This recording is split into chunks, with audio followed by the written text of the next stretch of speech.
ચાલો શું કીધું એક 6 મીટર ઊંચો શિરોલંબ વાંસ અને જમીન પર પડતો પડછાયો 4 મીટર લાંબો છે અને એ જ વખતે બરાબર એક મિનારો 28 મીટર લાંબો પડછાયો પડે છે તો મિનારાની ઊંચાઈ શોધો જ્યારે પણ આવો પ્રશ્ન આવે ત્યારે પહેલા આકૃતિ દોરી દેવાની તો આકૃતિ મુજબ ધારો કે અહીંયા A B C માં AB બરાબર મેં લઈ લેમ બાબત શું વાંસ તો વાંસની ઊંચાઈ કેટલી છે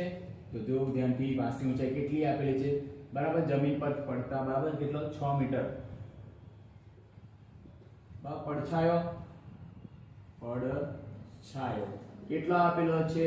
તો આ 6 મીટર થયો તો પડછાયો આપેલો છે કેટલો જે પડતો પડછાયો 4 મીટર લાંબો છે 4 મીટર લાંબો બરાબર એટલે કે BC એ પડછાયો છે જે 4 મીટર લાંબો છે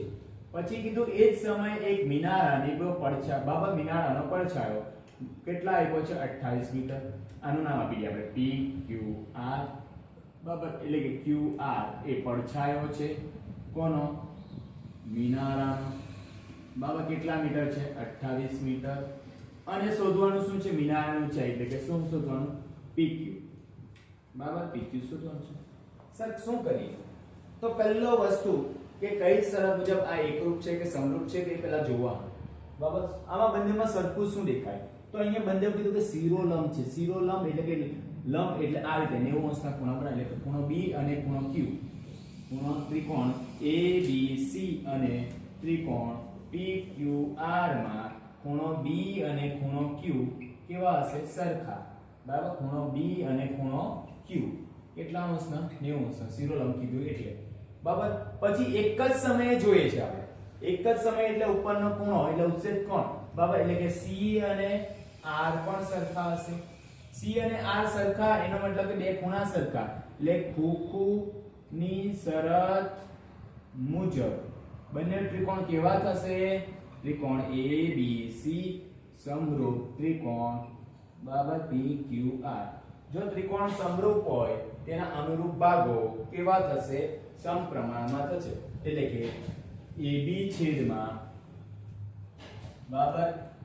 ચાલો AB છેદમાં શું થશે આનું કોણ PQ તે જ પ્રમાણે આનું BC છેદમાં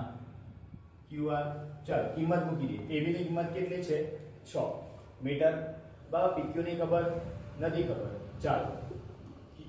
BC ની કિંમત કેટલી 4 મીટર